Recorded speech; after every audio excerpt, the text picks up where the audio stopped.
बहुत दिन हुए आपने चदरिया नहीं सुनाई। झीनी रे झीनी।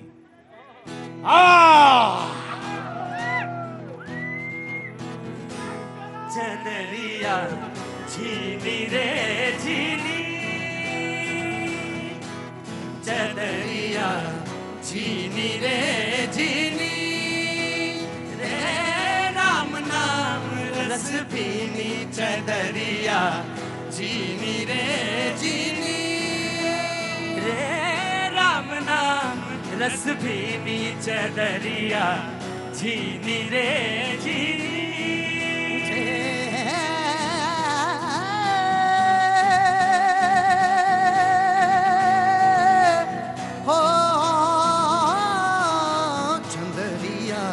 झीनी रे झीनी, रे राम नाम रस भीनी, चदरिया झीनी रे झीनी।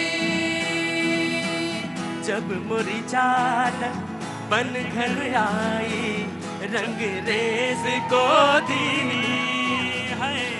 जब मोरी चादर बन घर आई, रंग रेस को दीनी, वो ऐसा रंग रंगा रंग देने, वो ऐसा रंग रंगा रंग देने, प्रभु के रंग रंग दीनी, चदरिया झीनी रे झीनी, चदरिया झीनी रे झीनी।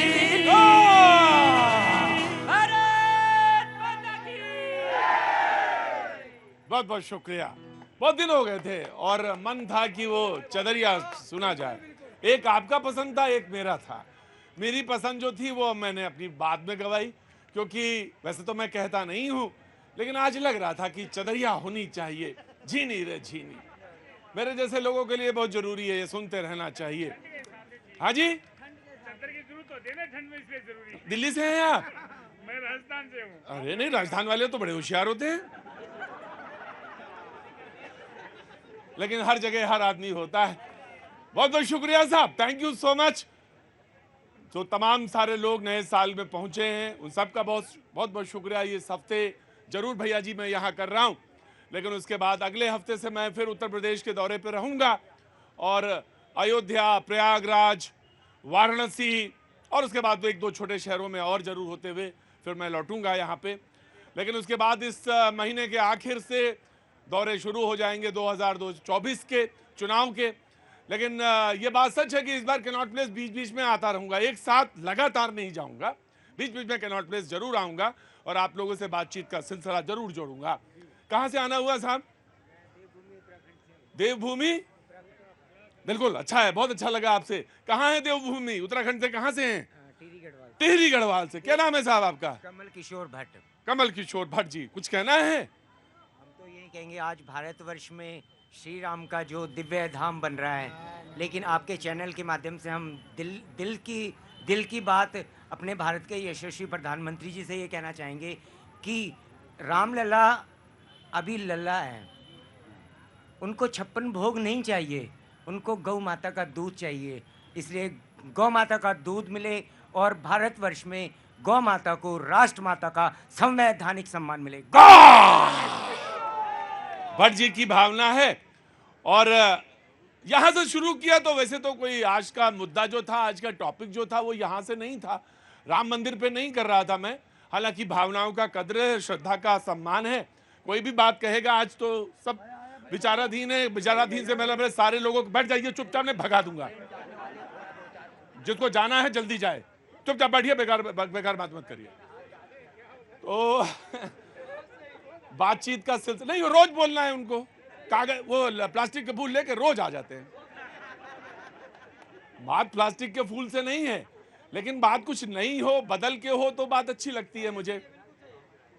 बीजेपी के प्रवक्ता आ गए हैं, उनका भी बहुत बहुत स्वागत है। तो मैं कह रहा था कि आपके चक्कर में क्या होता है, मैं बात का कोई याद करके तो नहीं आता, वो तारतम्य टूट जाता है और फिर बड़ा मुश्किल होता है मुझे वहां से बटोरना। तो 24 पर बातचीत हो रही थी और राम मंदिर का जिक्र किया। कांग्रेस कि कुछ नेताओं ने कुछ क्या मतलब सोनिया गांधी जी ने, खड़गे जी ने फैसला किया, हालांकि इस पे डिबेट नहीं है, मैं पहले भी बता दे रहा हूं कि वो राम मंदिर के उस प्राण प्रतिष्ठा समारोह में शरीक सम्मिलित नहीं होंगे। इसलिए नहीं होंगे, कारण बताया उन्होंने कि वो आरएसएस और बीजेपी का कार्यक्रम लग रहा है या है उनके मुताबिक। जी कोई बात नहीं, वो आपकी अपनी प्रतिक्रिया, उनकी अपनी प्रतिक्रिया, मुझे रखने का, उस प्रतिक्रिया को रखने का वो अधिकार है। उधर उन्होंने कहा है कि ये राजनीतिक प्रोग्राम, कांग्रेस कहते हैं ये राजनीतिक प्रोग्राम लग रहा है, लेकिन उन्होंने एक फैसला और बताया कि वो उस पर दृढ़ संकल्प है, और वो ये कि यात्रा वो अपनी न्याय यात्रा मणिपुर से ही निकालेंगे। लोगों ने सवाल पूछा है कि मणिपुर से क्यों, क्या वो एजेंडा नहीं है? अरुणाचल से क्यों नहीं, मणिपुर से क्यों? ये सवाल है, लेकिन इस पर डिबेट नहीं है। डिबेट है 2024 पर, जो मेरा मुद्दा है आज, और जो मेहमान अभी मैंने इंट्रोड्यूस नहीं किए थे ना साहब, हाँ मेरे ऊपर भी असर आ गया। डॉक्टर टीना करमबी कांग्रेस का पक्ष रखने के लिए बहुत बहुत शुक्रिया। ऋषभ तिवारी जी बीजेपी का पक्ष रखने के लिए बहुत बहुत शुक्रिया। पवन शर्मा जी आम आदमी पार्टी का पक्ष रखने के लिए बहुत बहुत शुक्रिया। जगदीश शर्मा जी आज नए साल में आए हैं और पहले शो में हमारे आते रहे हैं। राहुल प्रियंका गांधी सेना का प्रतिनिधित्व करते हैं, एक सेना है जिसका नाम है राहुल गांधी प्रियंका गांधी सेना। जगदीश शर्मा जी उसका यहाँ पे प्रतिनिधित्व कर रहे हैं, बहुत बहुत शुक्रिया।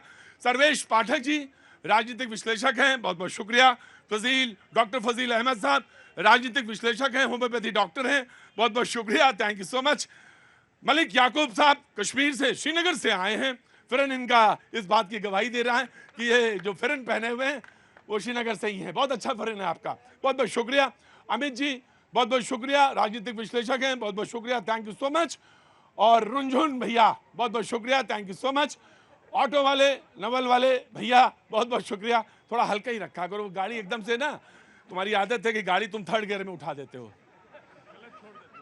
तो फर्स्ट गियर में उठाओ फिर सेकंड में डालो, थर्ड की जरूरत हो तो लगाओ, वरना कोई जरूरत नहीं है, वैसे ही हम काफी हैं। थर्ड गियर में तो हम ही गाड़ी चला रहे, तो तुम ही थर्ड में चलाओगे तो गाड़ी का क्या होगा, है ना? नहीं आगे से ऐसा नहीं सीखा। अरे मैंने ये नहीं कहा, डिबेट करो, तुम बहुत अच्छा लगते हो, डिबेट करते हुए बोलते हुए बहुत अच्छे लगते हो। आगे से नहीं होगा, आज हो नहीं, तो 24 के चुनाव की बात है, और उन्होंने कहा कि तैयारियां जोरों पर हैं, और जो सीटों का बंटवारा है वो आपस में सुलझ जाएगा। बातचीत का सिलसिला मैं यहीं से शुरू करता हूं, और सबसे पहले कांग्रेस को मौका देता हूं। जी प्रतीक जी, कांग्रेस पार्टी जो है अपने बड़े भाई के रूप में पूरी जिम्मेदारी के साथ सीट शेयरिंग को लेकर काम कर रही है, यानी त्याग के लिए तैयार, क्योंकि बार बार कहा जाता है कांग्रेस जितना बड़ा त्याग करेगी गठबंधन उतना मजबूत होगा। कांग्रेस तो शुरुआत से ही त्याग करती आई है। कांग्रेस, क्योंकि आप सोचें 138 साल पुरानी पार्टी है, कांग्रेस ने लगातार इस देश के लिए त्याग किया है। कांग्रेस पार्टी के नेताओं ने, ये बात हो रही है आपके गठबंधन INDIA के लेकर, इंडिया गठबंधन को लेकर आप देखेंगे कि लगातार मीटिंग का दौर शुरू है, और मीटिंग स्टार्ट हो रही है, और मीटिंग चल भी रही है, और सीट शेयरिंग को लेकर जल्दी मीडिया के माध्यम से सबको पता भी चल जाएगा। लेकिन जिस तरीके की अटकलें मीडिया लगाता है, हम लोगों को लगता है कि मीडिया ने हम लोगों को अनाथ कर दिया है। हम चाहते हैं मीडिया भी हमें पूरी तरीके से सपोर्ट करे, ताकि हम जो है इस मजबूती के साथ जो है सरकार बनाने में तो आज एक काम हो सकता है, आज जितने बीजेपी और राजनीतिक विश्लेषक हैं वो सब आज नहीं बोलेंगे, आज सिर्फ कांग्रेस और कांग्रेस वाले बोलेंगे। आप ऐसा चाहती हैं? नहीं सर, मैं ऐसा नहीं चाहती। मैं चाहती हूँ सत्ता पक्ष भी बात रखे, लेकिन जिस तरीके से संसद के अंदर होता है, ऐसा मैं नहीं चाहती कि मीडिया के अंदर भी हो। मीडिया के अंदर ऐसा हो कि हाँ, आपको बोलने का भी समय दिया जाए, और दूसरा वो जिस तरीके का प्रचार, एक नैरेटिव बिल्ड किया जा रहा है, 400 प्यार 400 प्यार, हम तो कहते हैं इनको तो बहुमत लाने के भी लाले पड़ इनको बहुमत लाने के भी लाले पड़ जाएंगे। हाथ उठाइए, आने वाले तैयार हूं मैं, बस हाथ बापा जी आ गया, तैयार। आम आदमी ना बीजेपी आज बोलेगा ही नहीं। आज इन्होंने जो बात कही वो दिल के अंदर उतर गई मेरे, कि मीडिया जो है वो सपोर्ट करे मेरा, तो सपोर्ट वाला शब्द तो नहीं ले सकता। हाँ, थोड़ा सा इनको पहले बोलने दे देते हैं, बाद में जवाब देना आप। जी हाँ, कश्मीर का बात सुन सकता हूं मैं। आप प्रतीक जी देख सकते हैं कितना डर है कांग्रेस वालों को। अच्छा, मैंने सोचा तो उधर से कोई बर्फीली हवा आएगी। देखिए एक आदमी का कितना दबाव है, मोदी जी का इतना प्रेशर है इनको। मोदी जी 400 पार करेगा इस बार, और एक बार फिर प्रधानमंत्री बनने वाले हैं हमारे भारत के, और कांग्रेस आज से ही डरी हुई है। पवन जी मैं आ ही रहा था आपके पास, और इसमें कहीं कोई संदेह नहीं था। आम आदमी पार्टी पवन शर्मा। देखिए, दो बातें हैं। 400 सीट कहां से आएंगी, किस राज्य में सीट बढ़ेगी, मुझे भी नहीं पता, देश से 140 करोड़ लोगों को नहीं पता। रही बात मीडिया की, बहन जी जो कह रही थी, इतनी मैं गारंटी देता हूं, इंडिया अलायंस की सरकार आने के बाद अगर आप सवाल पूछेंगे देश की महंगाई पे, तो कोई भी केंद्र सरकार का मंत्री ये नहीं कहेगा कि आपको तिहाड़ जेल भेज देंगे। अगर संसद के अंदर सवाल पूछा जाएगा इन युवाओं की बेरोजगारी पे, कोई भी आपसे सवाल नहीं करेगा कि ईडी आपके घर आ जाएगी। ये गारंटी हम देते हैं। आज हमारी देश से मांग ये है, हमारी इंडिया अलायंस की मांग ये है कि देश के चुनाव मुद्दों पे होंगे। ये गारंटी हम देते हैं। देश के युवाओं की बात होगी, किसानों की बात होगी, देश की महंगाई की बात होगी, लेकिन भारतीय जनता पार्टी की तरह ईडी को पीछे नहीं छोड़ा जाएगा। जो इनसे सवाल पूछ लेता है, 95% जो केस हुए हैं उन पे हुए, जो इनसे बीजेपी से सवाल पूछा है या बीजेपी के ऊपर ये आरोप लगा दिया कि आयुष्मान घोटाला आपने कर दिया, सड़क का घोटाला कर दिया, उन सीएजी के 3 अधिकारियों का ट्रांसफर कर दिया जिन्होंने भारतीय जनता पार्टी के बड़े बड़े घोटाले उजागर किए। ऐसा हम नहीं करेंगे। भविष्य नहीं आ गया अरे परेशान है। देखो, अगर विपक्ष आज ज्यादा बोल लेगा तो इसमें कोई दिक्कत नहीं है। अमित धैर्य के साथ, सब्र के साथ। और वैसे भी इस भैया जी के कार्यक्रम से कोई चुनाव थोड़ी ना जीता जा रहा है, ना हारा जा रहा है। ये तो बस एक प्रोग्राम है, बस एक प्रोग्राम है जहां पे लोग अपनी बात कहने के लिए आते हैं। हाँ बोलो, क्या हुआ, दिक्कत है कोई? नहीं, हाँ। चुपचाप बैठे रहो। आज विपक्ष को मैंने कहा कि पहले बोले, उसके बाद आम आदमी पार्टी। ऑटो वाले भैया, कल तुमने ज्यादा बोला, और पवन जी जब बोल रहे थे इसमें बीच में टोका। नहीं बोलोगे तो तुम बोलोगे, नहीं तो मैं तुमसे बुलवाऊंगा। मेरा काम यही है। लेकिन जब पवन जी बोलेंगे या कोई भी उधर का बोलेगा, आप डिस्टर्ब नहीं करेंगे, बिल्कुल। और ये सख्त निर्देश है आपको। बीजेपी, प्रतीक जी, सबसे पहले तो कांग्रेस पार्टी जो ये चुनाव लड़ने वाली पार्टी है, 138 साल पुरानी नहीं है। 138 साल देश के आजादी के लिए बनी हुई कमेटी थी, वो ऑर्गेनाइजेशन था। ये अपनी सत्ता सुख की ऑर्गेनाइजेशन चला रहे हैं 47 के बाद। पहले तो ये क्लियर कर दूं। दूसरी बात, ये सीटों के शेयरिंग में जमीनी बात करते हैं। अरे जमीनी स्तर पे ये अपना सीट शेयर नहीं कर पा रहे। जमीन पहले अपने पार्टी का तलाश लीजिए। और इन्होंने बोली कि मुझे स्क्रीन पे जगह दे दीजिए, सीन होने दीजिए। सीन कीजिए ना सर आप इनको, क्योंकि जनता का दिमाग क्लीन है कि किसको लेकर आना है और किसको वापस विपक्ष में बैठाना है। तो इनको स्क्रीन पे सीन होने दीजिए। और एक बात मैं कह रहा हूं, इन्होंने कहा कि 95% ईडी का जो है सवाल जो भाजपा से पूछता है, गलत। डेटा सरासर गलत है। सबको चैलेंज करता हूं, निकाल के देख लीजिए। भाजपा पे सवाल करने वाले पे ईडी नहीं। आप चोरी करेंगे तो ईडी नहीं तो क्या माला पहनाएंगे? हाँ जी, लास्ट लाइन। बिल्कुल, मैं एक और अच्छे से कह रहा हूं कि आज भरपूर मौका दीजिए, क्योंकि भरपूर मौका मिलेगा तभी ये और एक्सपोज होंगे। क्योंकि इनकी नीति नियत स्पष्ट है, विकास जाए भाड़ में, सत्ता वापस कैसे आ जाए भैया। आपस में ये लोग यही मिलाप कर रहे हैं। आज एक परिचय कराना मैं भूल गया था। सिलवासा दादर नागर हवेली से राज मेहरा साहब आए हैं, एक्स-CI-SIF के ऑफिसर हैं, आज मौजूद हैं, सिक्योरिटी एक्सपर्ट हैं।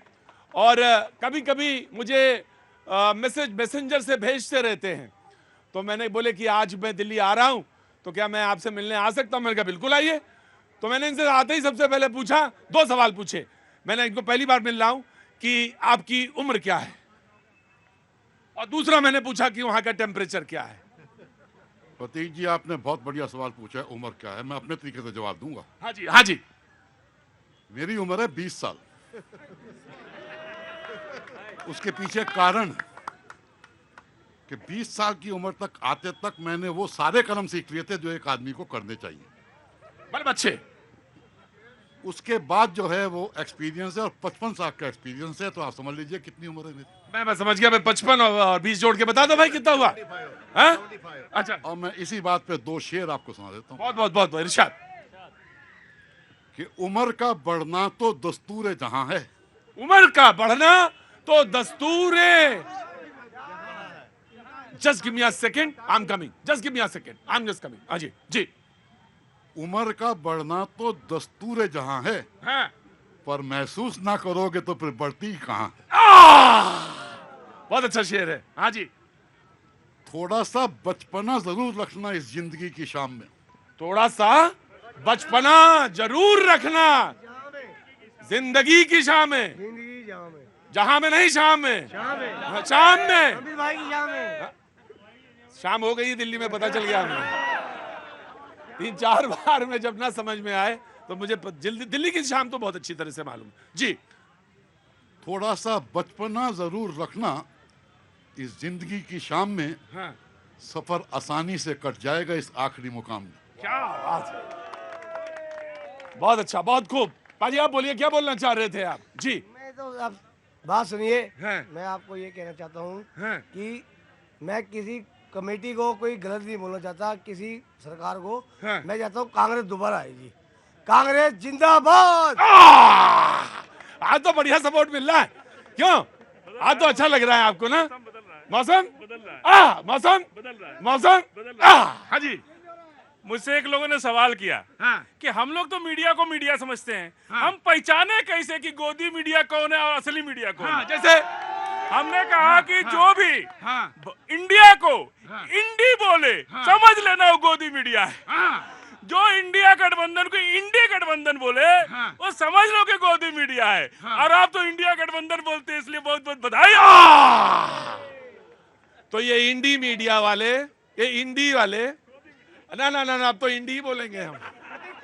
आज से मैं अभी तक तो नहीं बोल रहा था, लेकिन अब मैं इंडी। कि स्क्रीन पे या न्यूज चैनल वाले कांग्रेस को तवज्जो नहीं देते हैं। कैसे देंगे जब ये इंडी अलायंस बड़े बड़े एंकर्स को, न्यूज चैनल के रिपोर्टर्स को वो कहते हैं कि इनको बाहर कर दो, इनको उस क्या कहते हैं लिस्ट में डाल दो, इनको आप इनके प्रोग्राम में नहीं जाओ, तो आपकी को कैसे कोई चैनल वाला ठीक है, समझेगा? ठीक है, ठीक है, कोई बात नहीं, उनको कहने का हक है अपनी बात का, जो बोलेंगे। लेकिन आज नहीं नहीं, ठीक है पाठक जी, ठीक है। कोई देखिए ऐसा है, देखिए चौथा स्तंभ होता है, लेकिन दूध के धुले सब नहीं है। तो फिर ये कैसे कह रहे हैं? मुझे ना बताइएगा, मुझे बताना, ये ना कहिएगा पाठक जी। मैं, मेरे हाथ में माइक है और पत्रकारिता की डिग्री, तो इसका मतलब ये नहीं कि दूध के धुले सब हैं। हाँ जी, बोलो भाई, डाटा नहीं है तुमको, आगे आओ। इंडी या इंडिया, हाँ। भारतीय जनता पार्टी के नेता और कार्यकर्ता इतने तो समझते हैं कि इंडी कहने में कल ये हार जाएंगे तो क्या हमें कहेंगे क्या कि इंडिया हार गया? कभी नहीं कहेंगे। ये कह रहे हैं इंडिया, ये हम कभी नहीं कहेंगे कि इंडिया हार गया। मेरा इंडिया हमेशा जीता है और जीतता रहेगा। हाँ, इंडी हम कहेंगे, इंडी हम कह सकते हैं कि हम बाद में ये भी कहेंगे कि इंडी हार गया। और रही बात ये कह रहे हैं कांग्रेस आज भी अहंकार में चूर है साहब। आज भी कांग्रेस को अब वो दिशा नजर नहीं आ रही है। ये वही कांग्रेस है जिसने 15 साल नरेंद्र मोदी जी के पीछे गुजरात में इतनी कोशिश किया, लेकिन उन्हें पराजय नहीं कर पाए। ये वही कांग्रेस है, और ये वही कांग्रेस है। मैं आज भी कांग्रेस को कहना चाहता हूं कि याद सुन लो, कहां गुजरात और कहां बनारस, कितनी दूरी है, लेकिन प्रधानमंत्री नरेंद्र मोदी जी कहां से चुनाव लड़े हैं? बनारस से। ये भी एक संयोग है। ये संयोग इसलिए है कि जहां पर कृपा राम की होई और तहीं पर कृपा करे सब कोई। नरेंद्र मोदी जी के ऊपर प्रभु श्री राम की कृपा है। आप उन्हें पराजय इस युग में तो नहीं कर पाओगे। और दूसरी बात मैं कहना चाहता हूं, जो जी आ गया। मोदी जी ने जो ये कह रहे हैं बार बार, आप खुद सोचिए, आपके नेता राहुल गांधी जी अपनी सीट हार जाते हैं और मोदी जी अपनी सीट छोड़ करके बनारस में चुनाव जीत जाते हैं। वो भी एक संयोग है, इसलिए कि बाबा विश्वनाथ जी ने उन्हें आशीर्वाद दिया था। ठीक है, तुम्हारी बात हमने सुनी जी। Of course I am coming जी। From where you are? Ladakh. And help us find him since 8th of January। Punsong Namgyal. बताइए, बोलिए, यू कैन स्पीक हिंदी, बोल सकते हैं आप जी, बोलिए जी। तो मैं एक मिनट प्लीज, प्लीज साइलेंस जी। मैं खुद लद्दाख से हूँ और हम यहाँ पे स्टूडेंट वेलफेयर सोसाइटी जो है दिल्ली में, हाँ। तो हम एज अ वॉलंटियर कोशिश कर रहे हैं कि इनको ढूंढे जितना जल्दी हो सके। और ये 8 तारीख को इंडिया गेट पे आए थे घूमने के लिए, वहीं से ये लापता हैं और हम कोशिश कर रहे हैं कि इनको ढूंढे। ये एज क्या है उनकी? एज 80+ होंगे। 80+ होंगे। और इन्होंने जो पहन रखा है ड्रेस, वही पहना हुआ है जो लद्दाख में पहनते हैं हम लोग, एक गाउन सा, वो गाउन पहना हुआ है, कैप है और 80+ हैं। और 8th of January से इंडिया गेट पे घूमने आए थे, वहाँ से वो गांव लापता हैं। उनका नाम है पुंसोंग नामग्याल। और प्लीज़ जहाँ भी कोई किसी को मिले जरूर यहाँ तक कांटेक्ट करना चाहिए। नंबर इन्होंने लिखा है 6005369556। उम्मीद है कि वहाँ तक थोड़ी देर रुकिए। कैमरा आपके पास यहाँ आएगा, देखेगा, उसके बाद हो सकता है कहीं ना कहीं से देने वाला ऊपर वाला है। जी जनाब। जनाब, मैं सरदार जी को जवाब देना चाहता हूं। जैसे भी कांग्रेस की बात कर रहे थे, भैया आपको पता है कि हम 32 साल से मिलिटेंट से झेल रहे हैं जम्मू कश्मीर में। आप कश्मीर की बात कर रहे हैं तो लाखों लोग कब्रिस्तान बना दिए कांग्रेस वालों ने, और देश को पहली बार हमारा इतना स्ट्रांग प्रधानमंत्री बना है। न कहीं हड़ताल है, न कहीं मिलिटेंसी, न कहीं पत्थरबाजी। हम तो कांग्रेस मुक्त कर दिया पूरे देश से प्रधानमंत्री मोदी जी ने। हम चाहते हैं कि एक बार मोदी जी को 400 पार होना चाहिए। तो सरदार जी को क्या पड़ी है कांग्रेस की, उन्होंने अपनी बात कही, उन्होंने अपनी बात कही। कह रहा 70 प्रतीक जी 70 सालों से कांग्रेस ने लूटा हमें, क्या दिया इन लोगों ने इस देश को। जी शर्मा जी, जगदीश शर्मा जी, राहुल प्रियंका गांधी सेना। अभी भाई बहुत परेशान है कांग्रेस पार्टी से। कांग्रेस पार्टी ने इनको लूट लिया है। ये भूल गया कि कांग्रेस पार्टी ने भारत बनाया जिसको ये सरकार आके लूट रही है। ये भूल गए हैं, ये भूल गए। अब तो भगवान राम भी छोटे हो गए हैं, अब तो भगवान राम भी इनके सामने बने हो गए हैं।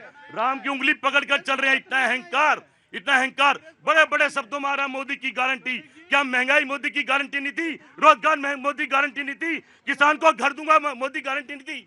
फुटपाथ वाले को छत दूंगा मोदी गारंटी नहीं थी? ये किसकी गारंटी थी भाई, आप बताइए। बड़ा बड़ा चुनाव ने मोदी की गारंटी। और रही सोनिया जी जो मंदिर नहीं जा रही हैं, जब देश के चारों शंकराचार्य नहीं जा रही हैं तो सोनिया गांधी क्या करेंगी? भूल गया क्या ताला राजीव गांधी ने इसी मंदिर का खुलवाया था? सोच समझ के चले, राजनीति नहीं। राम पे जो राजनीति करेंगे, कर्नाटक में हनुमान ने दिया था, अब राम देंगे। राम पे राजनीति आप करो तो ठीक है, आपने ही तो राम की राजनीति की। 13 दर्जनों वकील खड़ा किया, क्या वो राजनीति नहीं थी राम मंदिर के खिलाफ? जब राम भक्तों पर गोली चलवाई गई तो आपने क्या राजनीति नहीं की? अगर भारतीय जनता पार्टी राजनीति कर रही है तो मैं कहना चाहता हूं कि भारतीय जनता पार्टी ने जन्म ही भगवान राम के लिए लिया है। जगदीश शर्मा जी, आप क्या करेंगे? आप अभी राम मंदिर पूरा बने नहीं है, आप उसका उद्घाटन करने चलते। जब गृह प्रवेश होता है, जब गृह प्रवेश होता है तो पहले घर पूरा बनना चाहिए राम का, तो करो प्रवेश। हम भी साथ हैं। क्या आधा दूसरे काम कर रहे हैं, इतनी जल्दी क्या है? क्या मोदी जी कहीं चले जाएंगे? वो तो 400 पार की बात करें, मैं कह रहा हूँ 600 भी ला सकते हैं। जैसे वो बात करें, जैसी इवेंट देंगे, अरे 600 भी ला सकते हो। वो मोदी है, वो मोदी है, वो 600 भी ला सकता है। वो मोदी है, वो 600 भी ला सकता है। वो 600 भी ला सकता है। वो मोदी जी हैं, वो मोदी है नहीं, वो मोदी जी। बस बाकी नहीं ठीक करना मुझे, बाकी सब आपकी मर्जी, आप बोलिए, लेकिन वो मोदी नहीं है, वो मोदी। जोर से बोलो, जोर से बोलो और चले जाओ। मोदी जी है जी।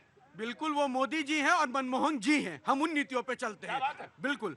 और मैं प्रतीक भैया बताया, उन्होंने कहा कि कांग्रेस ने भारत बनाया। बिल्कुल नहीं, भारत इस देश की सनातन संस्कृति की पहचान है। और लेकिन मैं इस दावे को जरूर रख सकता हूं कि इस भारत को संवारा मोदी जी जरूर है, जरूर मोदी जी ने संवारा इस भारत को। और मैं कह रहा हूं, और भारत को किसने संवारा है? आपने संवारा है जगदीश भैया। जब सरोजनी मार्केट में आपने जन सेवा किया था, आप जैसे लोगों ने संवारा है, आप जैसे लोगों ने संवारा है, आप जैसे लोगों ने संवारा है। इस देश की जनता, इस देश के महापुरुष, इस देश के ब्यूरोक्रेट्स, हर किसी ने जो योगदान दिया उस देश को संवारा है। कांग्रेस की बपौती जागीर भारत नहीं है, मैं स्पष्ट कहता हूं आपको और दावे के साथ कहता हूं, कोई संकोच नहीं है। और हमें कॉन्फिडेंट है, हमारे कार्यकर्ताओं को कॉन्फिडेंट है कि हम 400 पार बोलते हैं। आप लड़ेंगे ही 250 पे, तो 400 कहां बोलेंगे? कोई वो सीट खींच रहा है, कोई उधर से सीट खींच रहा है। अरे पहले पूरी सीट पे लड़ो, तब सीना। पवन जी देखिए भाई, छोड़िए से कुछ सीटें छोड़ दीजिए कांग्रेस के लिए, ज्यादा छोड़ेंगे कि नहीं? देखिए, समस्या हमारे अंदर नहीं है, समस्या भाजपा की है। जो पहले कहते थे कि शेर अकेला है, हमको लगा अकेला है, लेकिन सबको घेर घार के पता नहीं कहां से ले आए, 40 पार्टियां ले आए। उनके आधे के नाम तो ऋषभ भाई बता दें तो गारंटी है इनको नाम नहीं पता होगा कौन सी पार्टियां हैं। रही बात देश की, इन्होंने कहा देश को संवारा, क्या संवारा? रेल बेच दिया, सेल बेच दिया, तेल बेच दिया, एयरपोर्ट बेच दिया, सड़कें बेच दी, सब तो बेच दिया, खदानें बेच दी। उसके बाद क्या किया? एक कंपनी नहीं बनाई इन्होंने इतने साल में। उसके बाद ये कहते हैं देश का नाम रोशन किया। क्या नाम रोशन किया? जो हमारे देश दोस्त हुआ करते थे, जो देश हमारे कट्टर दोस्त हुआ करते थे, वो आज हमको लाल आंखें दिखा रहे हैं। झूठ इक्वल टू आम आदमी पार्टी, ऐसा ही लग रहा है। क्या बनाया? इस देश में सबसे ज्यादा स्टार्टअप है। अरे मैं बता रहा हूँ 5 काम, आप एक छोटा सा एग्जांपल गोड्डा लोकसभा का ही ले लीजिए, 1 लाख से ज्यादा प्रोजेक्ट वहां पे चल रहा है। अरे रेल बेच दिया, फलना बेच दिया, चिल्ला नहीं। आप जो गाड़ी से अभी न्यूज 18 के, सपोज न्यूज 18 का कैब है, ठीक कैब जब गेस्ट को लेने जाती है, जब वो गाड़ी से उतर जाते हैं तो उसे बेचना नहीं कहते, रेंट पे देना कहते हैं, जिससे न्यूज 18 को जो कैब सप्लाई देते हैं उसकी अर्थव्यवस्था बढ़ती है, समझिए। और इन्होंने कहा कि भैया आधा अधूरा राम मंदिर क्यों बना के घुस रहे हो, यहाँ तमाम जनता गांव की है। जब गांव में गृह प्रवेश होता है ना, तो पहले मालिक सोचता है किसी तरह छत ढाल दें, पूजा कर ले, उस पवित्र जगह से और डेवलपमेंट करेंगे, और उसी डेवलपमेंट को आज अयोध्या देख रहा है। हाँ जी, अब इधर कौन था, कौन किसको बोलना था? हाँ जी, अब मैं आया। हाँ जी बोलिए। हाँ जी आगे आइए। कौन आप? जी बताइए। हाँ जी। मेरा राहुल गांधी जी को एक रेमेडी है। रेमेडी है क्या? परेशानी थोड़ी ना उनको कोई रेमेडी। परेशानी की, क्योंकि वो सलाह है। सलाह है। हाँ, कहाँ से आना हुआ? मैं वेब सिटी गाजियाबाद से। अच्छा, क्या काम करते हैं? पंडित दिनेश शर्मा। पंडित दिनेश शर्मा। शर्मा जी क्या काम है आपका? मैं ज्योतिष और पंडित का काम करता हूँ। आजकल ज्योतिषी बड़े आ रहे हैं मेरे शो में। कल भी एक ज्योतिषी आए थे, आज भी एक आगे, बहुत अच्छी बात है। पंडित जी कहाँ चल रहा है आजकल गोचर में बृहस्पति? बृहस्पति कहाँ है गोचर में? मैं राहुल गांधी जी को कहता हूँ। अरे जो मैंने पूछा ने बता ही नहीं रहे आप, कह रहे आप ज्योतिषी करते। चलिए अच्छा बताइए आप। हाँ जी, मैं ये कह रहा हूँ, आप कम जानते हैं क्या? अरे छोड़िए, बहुत जानते हैं कि राहुल गांधी जी प्रधानमंत्री के लिए कोशिश करते हैं कि कोशिश करने के लिए सबसे पहले नेता होना जरूरी है, कि ये नहीं कि युवा बने रहे, ड्रेस में आए नहीं। नेता बनने के लिए नेता की ड्रेस जरूरी है। स्कूल में जाते हैं, स्कूल की ड्रेस जरूरी है। नेता बनने के लिए नेता की ड्रेस जरूरी है, तो वो खास तौर से उनको उपयोग करना जरूरी है। 29 में उनका नंबर आएगा, 24 में तो मोदी जी रहेंगे। कुंडली आपके पास है क्या उनकी? कुंडली है। नहीं पंडित जी ऐसा ना बोलिए। और पंडित जी क्या दिक्कत क्या है आपको? खैर कोई बात नहीं, मुझसे नहीं मतलब। जी बोलिए। सर ऐसा है कि इस देश में इतना अभी पाखंडवाद चल रहा है। इतना पॉज लेके बोलोगे कि पंकज त्रिपाठी की फिल्म भी पीछे छूट जाएगी। पंकज त्रिपाठी जितना पॉज लोगे तुम भी। सीधे रवानी में बोलो, तुम तो एकदम भाषण बोलने लगते हो। जी बोलो। हाँ किसको बोलना था? मैं जय श्री राम बोलना चाह रहा हूँ। ये जय श्री राम बोलना चाहते हैं। भारतीय जनता पार्टी से मेरा बस एक सवाल है कि राम गए कहाँ थे कि 22 तारीख को आएंगे? एक छोटा सा सवाल सर आपसे, राम गए कहाँ थे कि जो आएंगे 22 को? एक सवाल का जवाब दीजिए, दूसरा सवाल लेकर मैं आपके पास आता हूँ। या चल मी फोकस कर दे। मैं कर रहा हूँ, मैं बार बार मैं बोलता रहूंगा जितनी देर आप यहाँ पे रहेंगी। और पुंसोंग नामग्याल जो 8 जनवरी को इंडिया गेट पे आए थे, वहां से वो गुमशुदा हो गए। प्लीज किसी को कोई जानकारी हो तो जरूर बताएं। 600 एक हाल सुनो 600536955 600536955 और जो खुए हैं उनका नाम है पुत्सोंग नामग्याल। जी जी, एक मिनट का जवाब उसके बाद। हाँ। भाई ध्यान से सुनिएगा। बिल्कुल, इन्होंने कहा राम गए कहां थे जो आए थे। जब प्रभु श्री राम कलयुग के इस मानव को देखते थे तो उन्हें लगता होगा कितना बदल गया इंसान, मेरे ही घर को तोड़कर राजनीति घुसेड़ दिया इंसान। तो उस चिंतन में विलीन होकर उन लोगों के बारे में चिंतन कर रहे थे कि एक पुरुष आएगा, जय श्री राम का नारा लगाएगा, पुनः राम मंदिर बनेगा। और एक बात, जब कोई इंसान, मैं बता रहा हूं भाई सुन लो, जब कोई इंसान, अब शांत रहो ना। नहीं अब आराम से मैं, अरे मालूम तो नहीं, सुन लिया।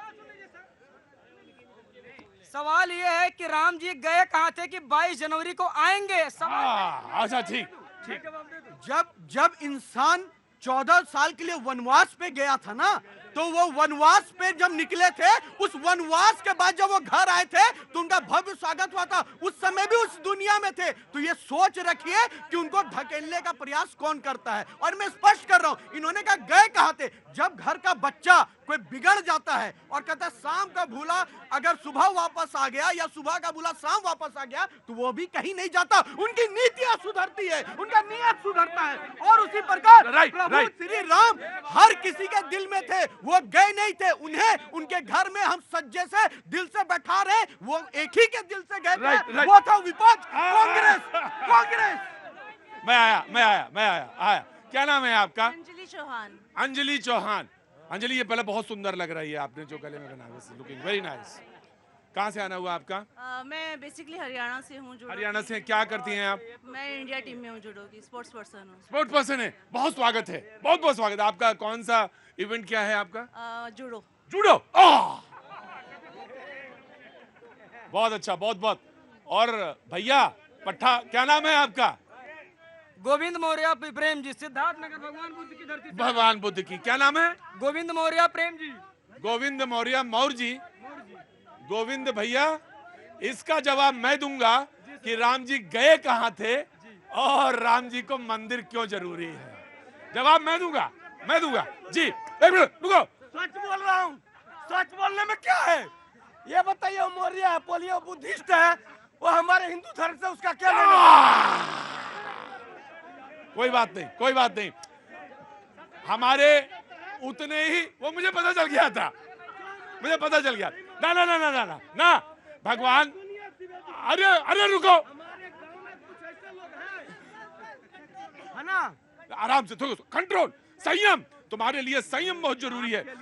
संयम। हाँ जी, मैं बताती हूँ। हाँ। ये पूछ रहे राम गए कहाँ पे थे? राम गए कहीं नहीं, वो हमारे कुछ भारतीय हिंदू हैं जो उनके संस्कारों से दूर चले गए थे, वो हमने किया था उन्हें। क्या बात है। और वो दूर कैसे किया? मुस्लिम हैं, वो अपने बच्चों को 5 टाइम की नमाज अदा करने की स्टार्टिंग से छोटे से आदत डाल देते हैं। हम क्या करते हैं, हमारे जितने भी घर है पूजा पाठ होता है। अगर मतलब घर में 5 बंदे हैं ना, वो कहेंगे पूजा करियो, मतलब बाकी परिवार है, कोई टीवी देख रहा है, कोई खाना खा रहा है, कोई फोन चला रहा है, सब कभी भी इकट्ठे होकर पूजा पाठ नहीं करते। राम कहीं नहीं गए थे, सिर्फ हमने खुद ने अपने संस्कारों से उन्हें दूर कर दिया था। अच्छा जवाब दिया है मौर्य जी, अच्छा जवाब दिया है। लेकिन एक बड़ी खबर जो है शिंदे गुट के पक्ष में आया, स्पीकर का फैसला, और ये नजर सबकी इसी पर है कि जो एक बड़ी खबर इस वक्त आप स्क्रीन पर देख रहे हैं, उद्धव गुट को बड़ा झटका लगा है। आज स्पीकर का फैसला आना था और इस पर फैसला सामने स्क्रीन पर जो देख रहे हैं, स्पीकर ने कहा शिंदे गुटी ही असली है। एक नाथ शिंदे महाराष्ट्र को सीएम बने रहेंगे। 37 विधायकों का बहुमत है और 21 जून 2003 को शिंदे पार्टी के वैध नेता। ये एक बड़ा फैसला है शिंदे गुट के विधायक अयोग्य नहीं, और इस पर मैं इस खबर पे भी आऊंगा। लेकिन एक वक्त थोड़े से ब्रेक का है, और ब्रेक के बाद जैसा तुम्हारा मन होगा, जैसा तुम्हारा मन होगा, हम वैसे ही चलेंगे। वो तमाम सारे लोग जो आज शो में मौजूद हैं, बड़ी गंभीरता के साथ अपनी बात कहने आए हैं। बहुत दूर से इशारा करते हैं, मुझे उंगली दिखाते हैं, कहते हैं कि एक बार मेरे पास आइए, मुझे बोलना है। कोई दिक्कत नहीं है, आप रोज आते हैं, मैं आपसे जब कभी भी पूछ लूंगा। वो बहुत सारे लोग जो बेचारे बहुत दूर से आते हैं, बड़ी प्रतीक्षा करके आते हैं। मुझे बताया गया कि बर्थडे भी है इनका, हैप्पी बर्थडे, बहुत बहुत विशेष, गुड विशेष आपको। God bless you, God bless you. बहुत अच्छा बच्चा, क्या नाम है तुम्हारा? रिदान। रिदान, हैप्पी बर्थडे। अरे भाई 2 मिनट बाद गा दो जरा।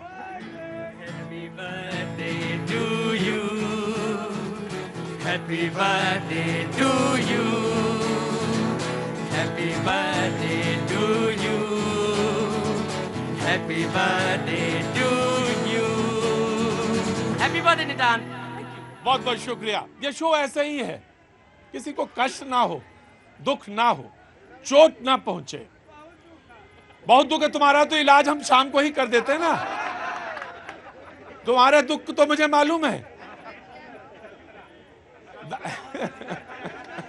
मुझे तो मालूम है तुम्हारा कितना बड़ा दुख है, कितने की आ रही है, क्या है। वो रोज तुम जब मुझे देखते हो तो मुझे पता चल जाता तुम्हारा दुख कितना है और कितना सस्ता है, कितने में दूर हो जाता है। तुम्हारे दुख को मैं जानता हूं, लेकिन कोशिश करूंगा, ईश्वर से प्रार्थना करूंगा कि वो तुम्हारा दुख भी दूर करे, तुम्हारा दुख भी दूर करे। तो ईश्वर से बिल्कुल हृदय से प्रार्थना है। और जिस दिन होश में लगाओगे, उसी दिन हम इत्मीनान के साथ सो सकेंगे। जिस दिन तुमने होश के साथ ये नारा लगाया, भारत माता की।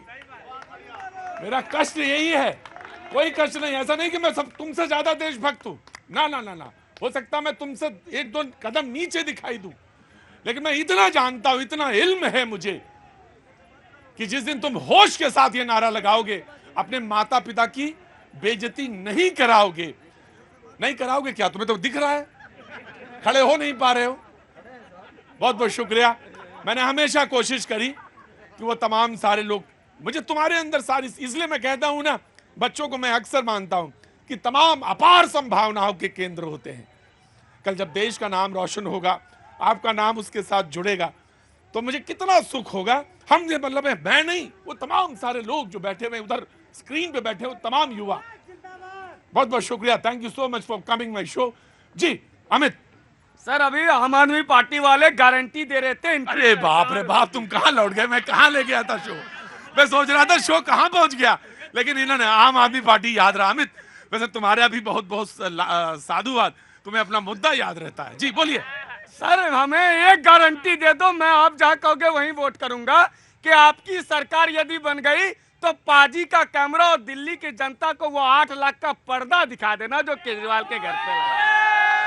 और बात कर रहे थे जगदीश शर्मा जी, मुझे लगा ऋषभ तिवारी जी बीजेपी वाले उनको मिठाई खिलाएंगे। इन्होंने कहा 600 सीट मोदी लाएंगे।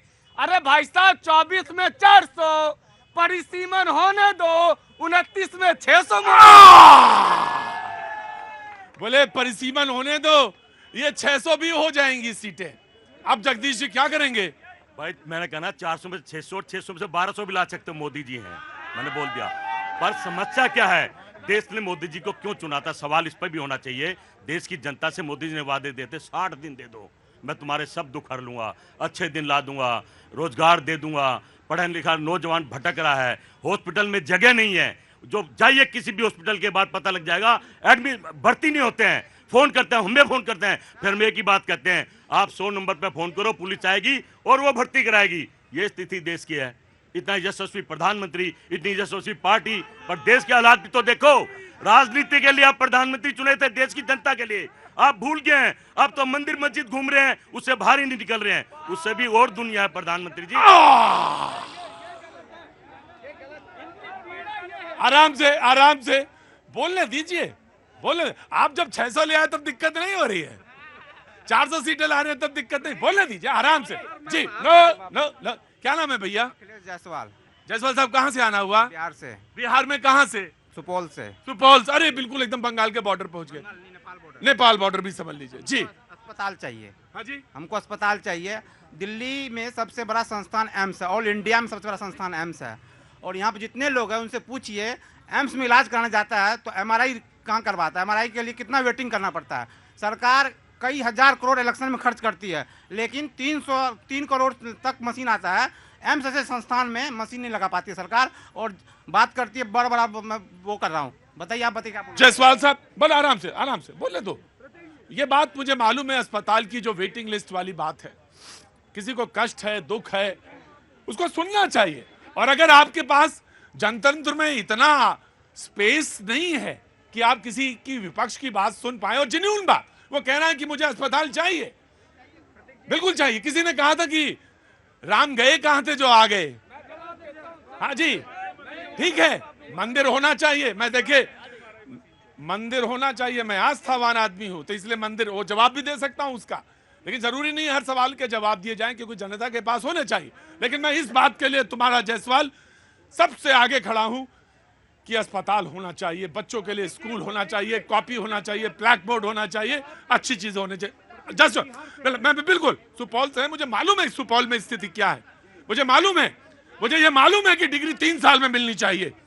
जायसवाल साहब, डिग्री 3 साल में मिलनी चाहिए, मुझे ये भी मालूम है। जी वेरी क्विक जी।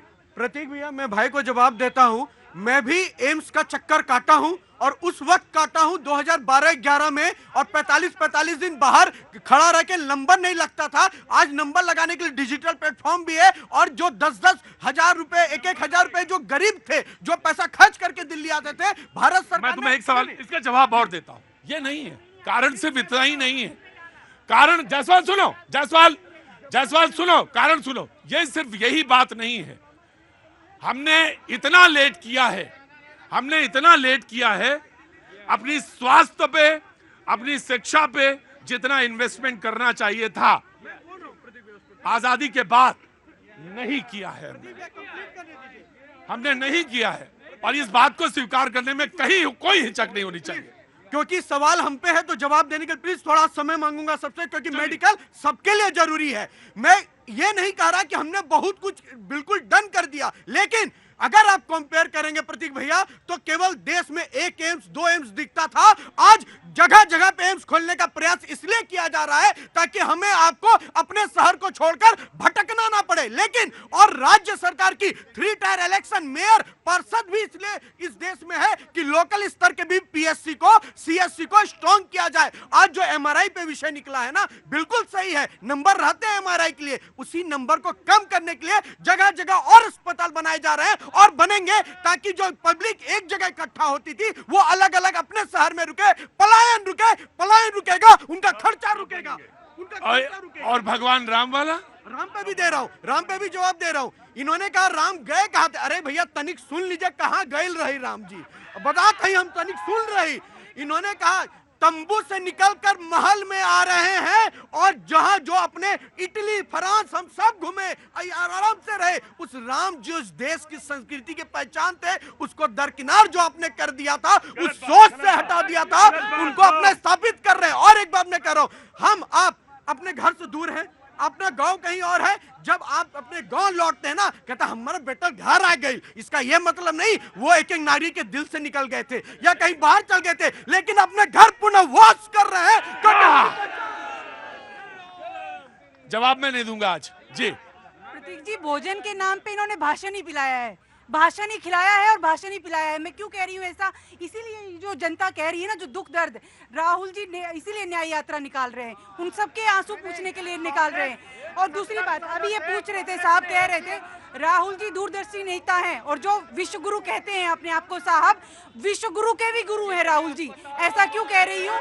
क्योंकि कोविड के समय में, चुप रहिए, कोविड के समय में राहुल जी जो नेता थे, दूरदर्शिता के तहत वो कह रहे थे कि साहब संपूर्ण देश में लॉकडाउन मत करिए, काले कृषि कानून मत लाइए, ये राहुल जी कह रहे थे। और 2021 में राहुल गांधी जी ने लक्षद्वीप को लेकर राहुल जी बहुत बड़े गुरु हैं, मैं तो मानता हूँ। अभी उन्होंने कहा कि नौजवान घूम रहा है, नौजवान जरूर घूम रहा है। राहुल जी 20 साल से राजनीति में हैं, लेकिन आज उन्हें भारत जोड़ो यात्रा और न्याय यात्रा नजर आ रही है, इससे पहले कहा जाता है।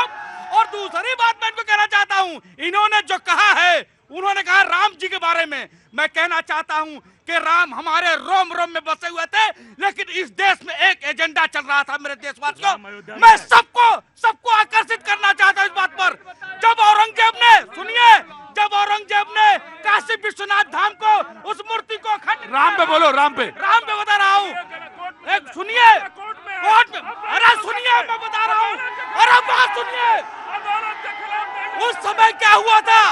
अहिल्याबाई होलकर सनातन धर्म को जो आज खत्म करना चाहते थे, आज वो कल वो एजेंडे में लेकर,